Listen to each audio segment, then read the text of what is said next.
अस्सलामुअलैकुम, my name is doctor Ambar Tariq and I am lecturer of DPT at Times Institute Multan. आज हम लोगों ने न्यूरोलॉजिकल फिजिकल थेरेपी में क्या पढ़ना है, एसोसिएटेड रिएक्शंस क्या होते हैं। उसमें डिफरेंट साइंटिस्ट आए और उन्होंने क्या क्या अपनी डिस्कवरीज़ पेश की या क्या क्या स्टेटमेंट्स दी, हम आज उसको पहले देखेंगे। पहले तो सबसे पहले वेल्च एक साइंटिस्ट था 1923 में, जिसने ये कहा था कि एसोसिएटेड रिएक्शंस जो होते हैं वो बेसिकली आपके पॉस्चरल रिएक्शंस होते हैं, जिसमें वॉलंटरी कंट्रोल जो है एब्सेंट होता है या डेवलप नहीं हुआ होता। तो सेकंड आपके पास वेल्स ने 1923 में जो है डिस्कवरी की थी। उसके बाद आपके पास सिमंस साइंटिस्ट ने क्या कहा था 1923 में कि पोजीशन ऑफ हेड जो है वो ग्रेटली जो है इसको अफेक्ट करता है आपकी बॉडी पोजीशन को, या आउटकम किस तरह से आ रहा है एसोसिएटेड रिएक्शंस का, या एसोसिएटेड रिएक्शंस को ओरिजिनेट करने में जो है बॉडी या हेड की या ट्रंक की पोजीशन जो है वो काफ़ी इंपॉर्टेंट होती है। और लिम्ब रिएक्शंस जो होते हैं वो रिजेंबल करते हैं क्लोजली आपके टोनिक रिफ्लेक्सेस को।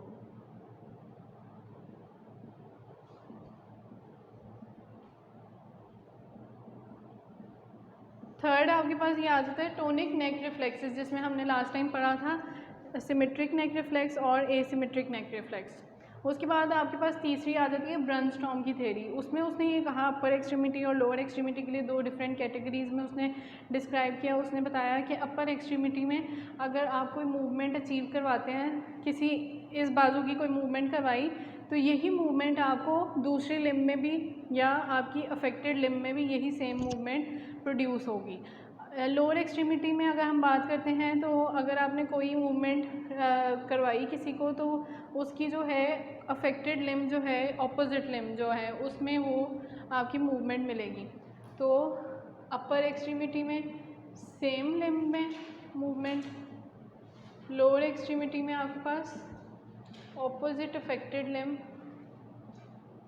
तो ये आपके पास ब्रनस्टॉर्म ने 1951 एंड 1952 में ये थ्योरी पेश की थी।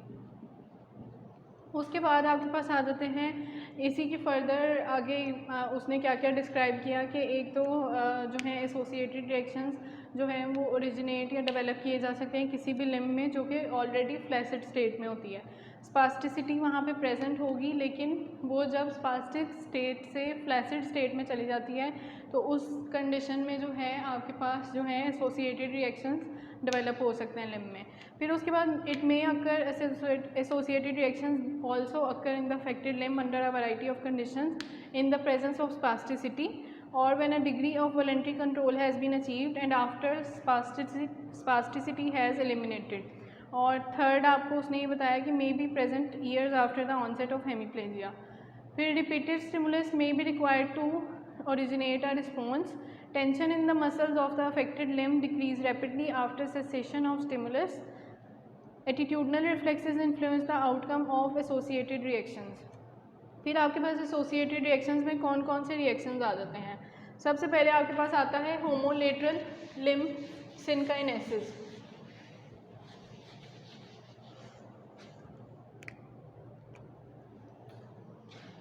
होमोलेटरल मतलब होमो मतलब सेम,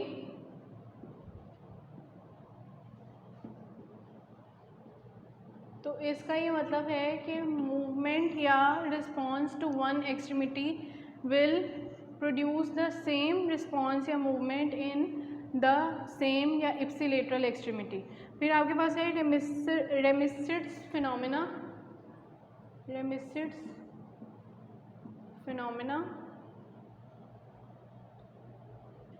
ये क्या होता है, इसमें रेजिस्टेड एबडक्शन या एडक्शन फिंगर्स की करवाई जाए तो गुड लिम्ब की, तो वो क्या करता है कि सेम रिस्पॉन्स आपकी अफेक्टेड लिम्ब में भी ओरिजिनेट होता है। मतलब ये आपका है गुड लिम्ब, ये है आपका अफेक्टेड लिम्ब। अगर मैं इसमें रेजिस्टेड जो है एबडक्शन करवाऊँ, यहाँ से थेरेपिस्ट जो है रेजिस्टेंस प्रोवाइड करे और मैं उसको एबडक्शन या एडक्शन मूवमेंट परफॉर्म करने के लिए रेजिस्टेंस प्रोवाइड करूँ, तो रेजिस्टेड एबडक्शन या एडक्शन मूवमेंट में क्या होगा कि जो रिस्पांस इस गुड लिम्ब में आएगा वही रिस्पांस आपका सेम अफेक्टेड लिम्ब में भी आएगा। फिर आपके पास थर्ड आ जाता है यॉर्निंग। यॉर्निंग क्या होता है, यॉर्निंग ऊँग लेना को कहते हैं आप यॉनिंग। इसमें ये उन्होंने बताया हुआ है कि यॉनिंग इनिशिएट होने पे फ्लेक्सर सिनर्जी अचीव हो जाती है। फ्लेक्सर सिनर्जी हमने लास्ट टॉपिक में पढ़ा था कि इसमें क्या क्या मूवमेंट्स होती हैं अपर एक्सट्रीमिटी में और लोअर एक्सट्रीमिटी। अपर एक्सट्रीमिटी में शोल्डर की बात करें तो वो आपका रिट्रैक्टेड या डिप्रेस्ड आपको स्कैपुला मिलता है। उसके बाद शोल्डर जो है वो एबडक्शन में और एक्सटर्नल रोटेशन में मिलता है। उसके बाद एल्बो जो है वो फ्लेक्शन और फोर आर्म सुपिनेशन में मिलता है।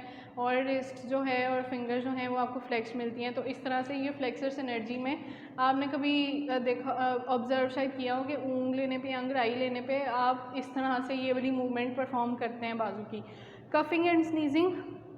कफिंग एंड स्नीजिंग से क्या होता है कि सडन मस्कुलर कॉन्ट्रैक्शंस जनरेट होती हैं या प्रोड्यूस होती हैं फॉर सम शॉर्ट ड्यूरेशन। फिर आपके पास आ जाते हैं हैंड रिएक्शंस।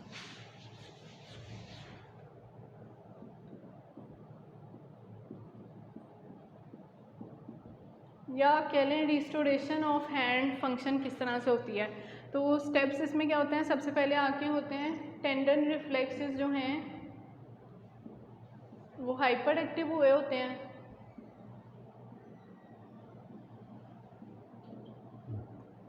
जो हाइपर एक्टिव हुए होंगे तो यहाँ से ये रिटर्न टू नॉर्मल स्टार्ट हो जाएंगे, टूवर्ड्स नॉर्मल स्टेट। उसके बाद सेकंड आपके पास है स्पास्टिसिटी स्टार्ट हो जाती है या डेवलप हुई होती है उसमें। और इसमें आपको रेजिस्टेंस टू पैसिव मोशन भी मिलेगी। थर्ड आपके पास है कि आप ट्रीटमेंट जब करवा रहे होंगे तो वॉलेंट्री फिंगर मूवमेंट्स या फिंगर फ्लेक्शन जो है वो रिस्टोर होना शुरू हो जाएगी। और फोर्थ आपके पास है कि आप जब प्रोप्रियोसेप्टिक ट्रैक्शन रिस्पॉन्स जब देंगे, मतलब आपने फिंगर की जो है उसको यहाँ ऐसे किसी भी टेबल पे रेस्ट मतलब स्टेबलाइज करके फिक्स करके तो आप उसको फिंगर को पकड़ के तो ट्रैक्शन परफॉर्म करें। तो उसमें क्या होता है, इसको ट्रैक्शन रिस्पॉन्स भी कहते हैं या PNF प्रोप्रियोसेप्टिव ट्रैक्शन रिस्पॉन्स भी कहते हैं। और इससे क्या होता है कि स्ट्रेच फ्लेक्सर जो हैं जॉइंट के, एक जॉइंट के भी अगर कॉन्ट्रैक्ट होंगे या स्टिमुलेट होंगे तो वो क्या करेंगे, पूरे के पूरे जॉइंट में जो है मूवमेंट प्रोड्यूस करेंगे और क्या होगा कि टोटल लिम्ब शॉर्टनिंग हो जाएगी। उसके बाद फिफ्थ आपके पास आ जाता है कंट्रोल ऑफ हैंड बिगिंस।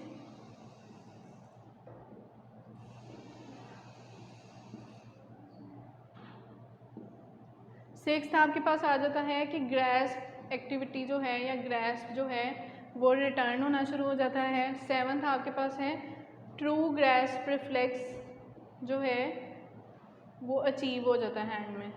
अब ट्रू ग्रैस्प रिफ्लेक्स में कौन कौन से आ जाते हैं, स्पास्टिसिटी इसमें डिक्लाइन हो जाती है या वापस मतलब जाना शुरू हो जाती है, ख़त्म होना शुरू हो जाती है।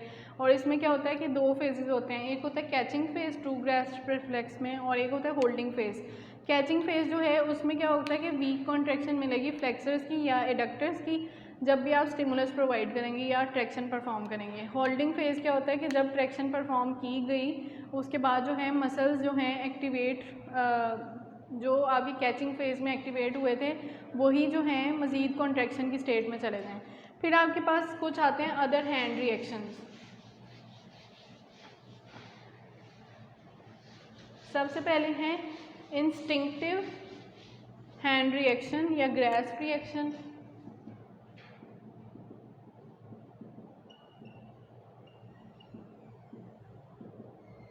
तो ये क्या है, इसमें ये होता है कि स्टेशनरी मतलब आपने देखा हो शायद बच्चे जब पैदा होते हैं तो उनको आप फिंगर होल्ड करवाएं या अपनी कोई भी ये मार्कर है ये ऑब्जेक्ट में उसको उसके ऐसे पाम पे जो है स्ट्रोक करूँगी तो फ़ौरन से जो है इस तरह से ग्रैस्प कर लेते हैं उसको बहुत ज़्यादा फर्मली।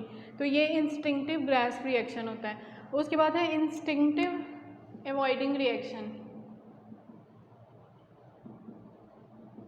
इसमें ये होता है कि जब आपने फॉरवर्ड और अपवर्ड डायरेक्शन में आपने आर्म को मूव किया तो क्या होता है कि फिंगर्स और रिस्ट जो है वो हाइपर एक्सटेंशन में चली जाती है जब वो हॉरिजॉन्टल लेवल से आप अबव जो है उसकी मूवमेंट करवाते हैं। ये होता है आपका इंस्टिंक्टिव अवॉइडिंग रिएक्शंस। फिर तीसरा है आपका सॉक्स फिंगर फिनोमिना।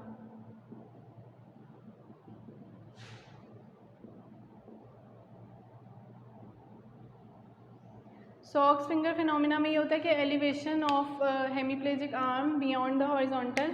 उसमें भी ये होता है कि जब आपने अपवर्ड और फॉरवर्ड डायरेक्शन में या हॉरिजॉन्टल डायरेक्शन में आप करवाएंगे तो क्या होगा, फिंगर्स एक्सटेंशन में और एबडक्शन में चली जाती हैं, तो इस मूवमेंट को कहते हैं सॉक्स फिंगर फिनोमिना। उसके बाद आ जाती हैं रिकवरी स्टेजेस इन हेमीप्लेजिया। उसमें कुछ स्टेजेस होती हैं, आपके पास 7 स्टेजेस होती हैं। स्टेज 1 में होता है पीरियड ऑफ फ्लैसिडिटी, या इसमें आपके पास ना रिफ्लेक्सेस होते हैं नॉर्मल, ना वॉलेंट्री मूवमेंट्स आपके पास नॉर्मल प्रेजेंट होती हैं। स्टेज 2 में जो है आपकी लिम्ब सिनर्जीज अपीयर होना शुरू हो जाती हैं और फ्लेक्सर सिनर्जी मिलती है आपको एक्सटेंसर सिनर्जी से पहले। Minimal voluntary movement, Aahista Aahista voluntary movement वापस आना शुरू हो जाएगी नॉर्मल की तरफ। स्टेज 3 जो है उसमें वॉलेंट्री कंट्रोल डेवलप हो जाएगा, लेकिन जो है उसके पास कंट्रोल नहीं होगा उस मूवमेंट पे पेशेंट के पास। स्टेज 4 जो है उसमें मूवमेंट कम्बिनेशंस आपको मिलेंगे जिसमें स्पास्टिसिटी साथ जो है वो डिक्रीज़ होना शुरू हो जाती है। स्टेज 5 जो है उसमें मोर डिफ़िकल्ट या कॉम्प्लेक्स मूवमेंट जो हैं उन पे कंट्रोल पेशेंट का डेवलप हो जाता है, या वो उसको प्रैक्टिस कर करके उस मूवमेंट को मास्टर कर लेता है। स्टेज 6 जो है इंडिविजुअल जॉइंट मूवमेंट्स आपके लिए पॉसिबल हो जाती हैं पेशेंट को करवाने के लिए, कोऑर्डिनेशन नॉर्मल हो जाती है, स्पास्टिसिटी डिसअपीयर हो जाती है और फुल मूवमेंट पैटर्न वो अचीव कर लेता है। स्टेज 7 जो है नॉर्मल मोटर फंक्शन जो हैं उसमें रिस्टोर हो जाते हैं। फिर आ जाते हैं ट्रीटमेंट प्रिंसिपल्स। ट्रीटमेंट जो है वो ऑलवेज प्रोग्रेसिव डेवलपमेंटली। जब कोई मोशन या मूवमेंट नहीं हो रही होगी तो वहाँ पे क्या किया जाता है, मूवमेंट को फैसिलिटेट या वो किया जाता है, प्रमोट किया जाता है using reflexes, associated reactions, proprioceptive facilitation और exteroceptive facilitation to develop muscle tension in preparation for voluntary movement. फिर है resistance promotes a spread of impulses to produce a pattern response with tactile stimulation या touch stimulation देने से क्या होता है कि आपकी जो है मूवमेंट जो है वो, मतलब आपने यहाँ पे टच कोई भी किया ऑब्जेक्ट तो क्या होगा कि वो फ़ौरन से इम्पल्सेस जाएंगी ब्रेन तक और ब्रेन से इम्पल्सेस आएंगी वापस मसल्स तक या इफेक्टेड ऑर्गन्स तक, और वो क्या होगा कि आप फ़ौरन से जो है रिस्पॉन्स में कोई मूवमेंट प्रोड्यूस करते हैं, तो ये आपका होता है। फिर when voluntary effort produces or contribute to a response, patient is asked to hold the contraction। जब वो अपनी voluntary movements परफॉर्म करने लग जाते हैं तो पहले उसको आइसोमेट्रिक मूवमेंट्स करवाई जाती हैं, फिर आप आहिस्ता आहिस्ता उसको ईसेंट्रिक या कंसेंट्रिक मूवमेंट पे लेकर आते हैं। फिर फैसिलिटेशन रिड्यूस की जाती है और कंट्रोल जैसे जैसे वॉलेंट्री कंट्रोल डेवलप हो जाता है। No primitive reflexes including associated reactions are used beyond stage 3। जैसे आपको फर्स्ट पॉइंट में मैंने बताया कि हम नॉर्मल जब कहीं मूवमेंट हमें नहीं प्रेजेंट मिल रही होती तो हम उसमें क्या करते हैं कि आप अब नॉर्मल या एसोसिएटेड रिफ्लेक्सेस को यूज़ करते हुए नॉर्मल मूवमेंट की प्रैक्टिस करवाते हैं। तो स्टेज 3 के बाद जो है आप उन रिफ्लेक्सेस को यूज़ नहीं करते या यूटिलाइज नहीं करते। Correct movement once elicited is repeated. Second आपके पास इसमें आ जाता है CIMT क्या है, कंस्ट्रेंट इंड्यूस्ड मूवमेंट थेरेपी को कहते हैं CIMT। ये हमारा लास्ट वाला टॉपिक यहाँ पर ख़त्म हो गया है, जिसमें हमने अप्रोचेस टू थेराप्यूटिक एक्सरसाइजेस पढ़ी, बोबार्ड टेक्निक पढ़ी, फैसिलिटेशन इनहिबिशन पढ़ी, बोबार्ड पढ़ी, ब्रेनस्टॉर्म पढ़ी।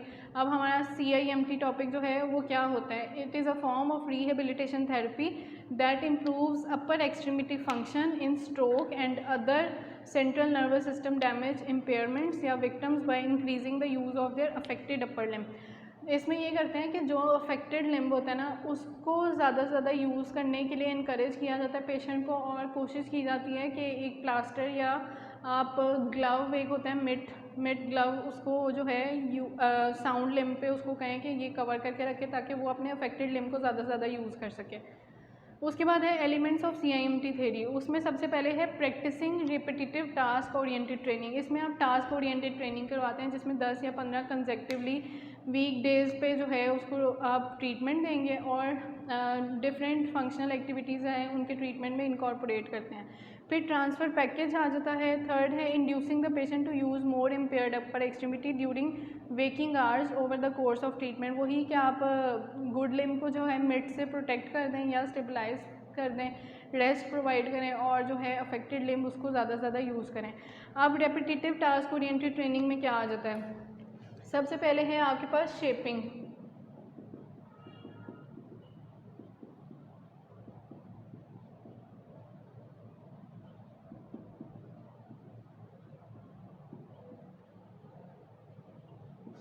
तो ये शेपिंग क्या होती है? शेपिंग इसमें बेसिकली हम इसको पढ़ें तो shaping is a training method in which behavioural objective is approached in small steps by successive approximations. कि इसमें ये करेंगे कि फंक्शनल एक्टिविटीज़ जो है ना, पेशेंट्स को रेपिटेटिवली आप कहेंगे कि ये परफॉर्म करनी है, होम प्लान्स देंगे आप, तो वो बार बार उसको परफॉर्म करेगा। तो उसमें आप छोटे छोटे कॉम्प्लेक्स एक्टिविटीज़ दे सकते हैं, जैसे कि एक आप रख दें कोई वुडन बोर्ड रख दें, उसके ऊपर छोटे छोटे नट्स लगे हुए हैं, तो आप पेशेंट को बिठा दें, गुड लिम्ब जो है उसका उसको कहें कि वो नीचे रख ले, उसको बेशक मिट से या प्लास्टर से कवर कर दें, और जो अफेक्टेड लिम्ब है उससे वो एक ही हाथ से वो नट्स जो है वो लूज़ करके उतारे सारे। तो ये आपकी शेपिंग आ जाती है, प्रैक्टिसिंग बार बार आप उसको एक मूवमेंट की करवाएंगे। सेकंड आपके पास आ जाती है टास्क प्रैक्टिस, वही बार बार एक टास्क को जो है मास्टर करने के लिए टास्क की प्रैक्टिस बहुत ज़रूरी है। फिर थर्ड है आपके पास ट्रांसफ़र पैकेज या एडहेरेंस, एनहेंसिंग बिहेवियरल स्ट्रेटजीज़।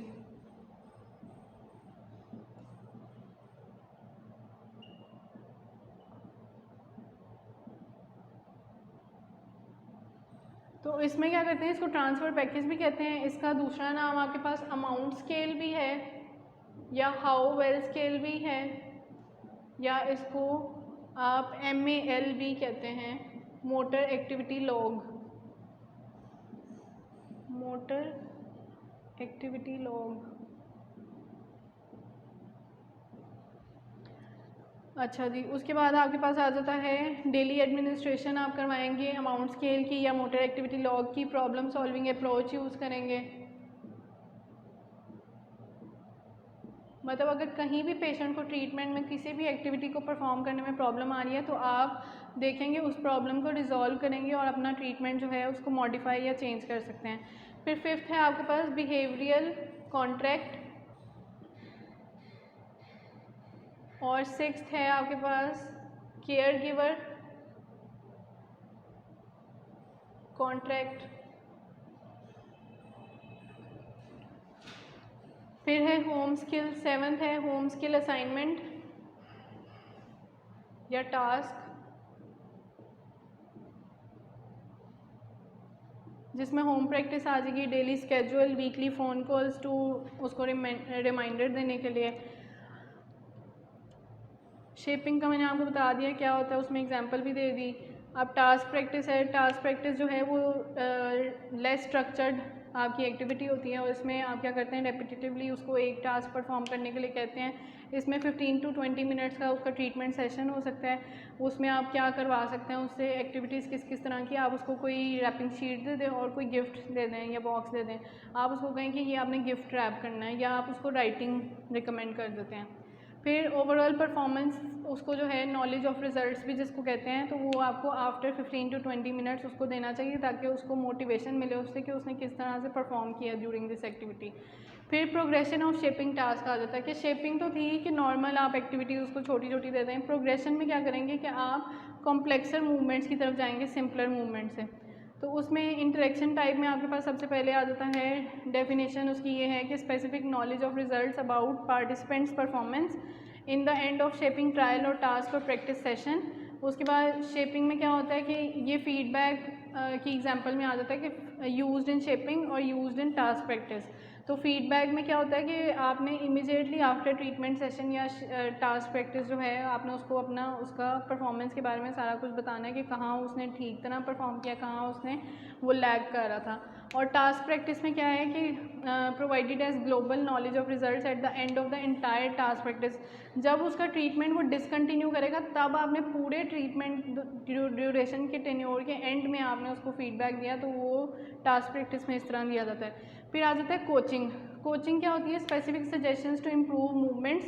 उसके बाद फीडबैक इसमें कैसे दिया जाता है, provided literally throughout all the shaping trials, और टास्क प्रैक्टिस में throughout the entire task उसको आप देते रहते हैं feedback. Modelling, when a trainer physically demonstrates a task, और फीडबैक कब दिया जाता है, at the beginning of shaping activity, और रिपीटेडली जो है ट्रायल्स के दरमियान में भी दिया जा सकता है। उसके बाद आपके पास एडहेरेंस, एनहांसिंग बिहेवियरल स्ट्रेटजी में आपके पास आ जाता है अमाउंट स्केल या हाउ वेल स्केल। इसमें सेल्फ एफिकेसी आ जाती है, कुछ बैरियर्स आ जाते हैं जिसमें ऑब्जेक्टिव और सब्जेक्टिव कंपोनेंट्स होते हैं। ऑब्जेक्टिव ऑब्स्टेकल्स में एनवायरमेंटल ऑब्स्टेकल्स आ सकते हैं या टास्क अडेप्टेशन आ सकती है। सब्जेक्टिव बैरियर्स में आपके पास कॉन्फिडेंस अगर उसका कम है तो कॉन्फिडेंस बिल्डिंग पे आपको पहले काम करना पड़ेगा। फिर इसमें क्या इंटरवेंशंस क्या क्या यूज़ कर सकते हैं, मॉनिटरिंग, उसको जो है रेगुलर मॉनिटरिंग करते रहेंगे, तो प्रॉब्लम सॉल्विंग अप्रोच यूज़ करेंगे, बिहेवियरल कॉन्ट्रैक्टिंग या social support.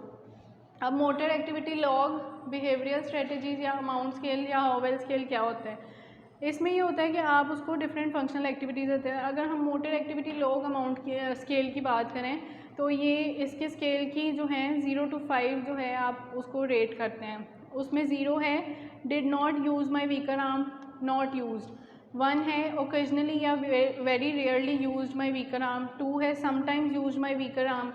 3 use my weaker arm about half as much as before the stroke, मतलब कि उसने जो स्ट्रोक से पहले जितना अपना अफेक्टेड आर्म यूज़ करता था उससे आधा जो है अब वो यूज़ कर रहा है। फिर 4th आपके पास आ जाता है 3/4 प्री स्ट्रोक जो है वो वीकर आर्म को यूज़ कर रहा है। 5th जो है आपके पास सेम एज प्री स्ट्रोक। फिर है अमाउंट जो है आपके पास हाउ वेल स्केल।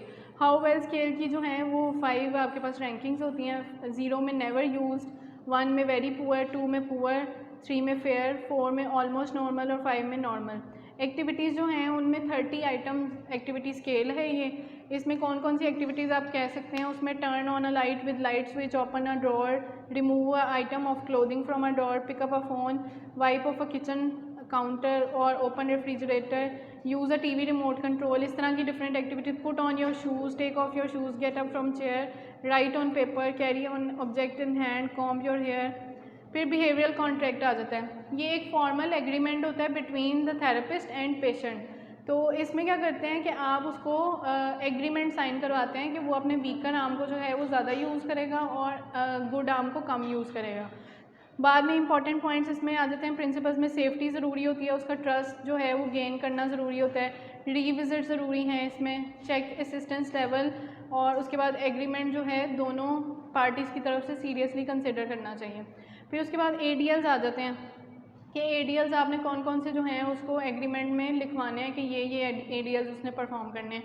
मिट on more affected upper extremity only. तो जब आपने एग्रीमेंट साइन करवाया, आप एग्रीमेंट इसलिए साइन करवा रहे हैं कि वो अपना अफेक्टेड लिम्ब को ज़्यादा यूज़ करे और नॉन अफेक्टेड को कम यूज़ करे। तो नॉन अफेक्टेड पे वो अपना प्लास्टर या ग्लव जो है वो चढ़ा ले, जिस वजह से उसको पता होगा कि वो ये यूज़ नहीं करेगा और अफेक्टेड यूज़ करेगा। फिर उसके बाद टाइम आ जाता है कि कितने टाइम का आपने कॉन्ट्रैक्ट करना है। उसमें safety, use of water, sleep, उसमें एक्टिविटीज़ के हवाले से सेफ्टी का ख्याल रखना है कि शॉवर लेते हुए उसने वो मिट रिमूव कर देना है, या कोई ऐसी एक्टिविटी वेट बेयरिंग एक्टिविटी है जिसमें उसको वो जो है वो मिट हिंड्रेंस कोई प्रोवाइड कर रहा है तो उसमें आपने जो है वो मिट रिमूव करने का रिकमेंड कर देना है।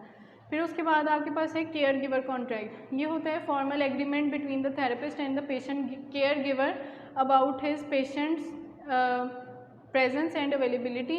और ये एट होम प्रोग्राम भी इसको कहते हैं। इसको होम डायरी इसमें इसलिए कही जाती है उसको पेशेंट को मेंटेन करने के लिए कि वो डेली बेसिस पे मेंटेन करे कि घर जाके उसने होम प्लान अपना पूरी तरह से किया या नहीं किया। प्रॉब्लम सॉल्विंग के अगर कहीं पे भी उसको कहीं प्रॉब्लम आती है तो आपने उस मूवमेंट को डिसकंटिन्यू कर देना है। होम स्किल असाइनमेंट में आपने क्या करना है, इनकरेज करना है पेशेंट को टू रिव्यू हिज ADLs कि पहले उसकी परफॉर्मेंस कैसी थी उसके थेरेपिस्ट के पास आने से पहले और अब उसकी परफॉर्मेंस में क्या बेहतरी आ रही है। होम प्रैक्टिस में आप डिफरेंट जो हैं उसको HPD होता है, होम प्रैक्टिस डिस्चार्ज, कि आफ्टर डिस्चार्ज फ्रॉम हॉस्पिटल जो है उस पेशेंट ने कौन कौन सी एक्टिविटीज़ परफॉर्म करनी है घर जाके और उसको किस तरह से जो है थेरेपिस्ट को उसका पूरा नॉलेज देना है। उसमें आप डिफरेंट एक्टिविटीज़ उसको जो घर में रोज़मर्रा की ज़रूरियात की चीज़ें होती हैं उन्हीं चीज़ों को यूटिलाइज़ करते हुए आप डिफरेंट मूवमेंट्स उसको परफॉर्म करने का कह सकते हैं। जैसे कि अगर कप्स हैं तो वो कप्स को अरेंज करके जो है कबर्ड में रखे बार बार, तो ये उसके लिए एक टास्क ट्रेनिंग होगी। उसके बाद डेली स्केड्यूल उसने मेंटेन करना है क्लिनिशियन ने। देन आपके पास आ जाता है कंस्ट्रेनिंग या encouraging participant to use his less affected upper extremity. फिर आपके पास आ जाता है, अब आपकी असाइनमेंट ये है कि आपने इस पर केस स्टडी जो है वो बना के कंस्ट्रेंट इंड्यूस मूवमेंट थेरेपी पे, तो मुझे आपने ईमेल सेंड करनी है। ओके, थैंक यू, अल्लाह हाफ़िज़।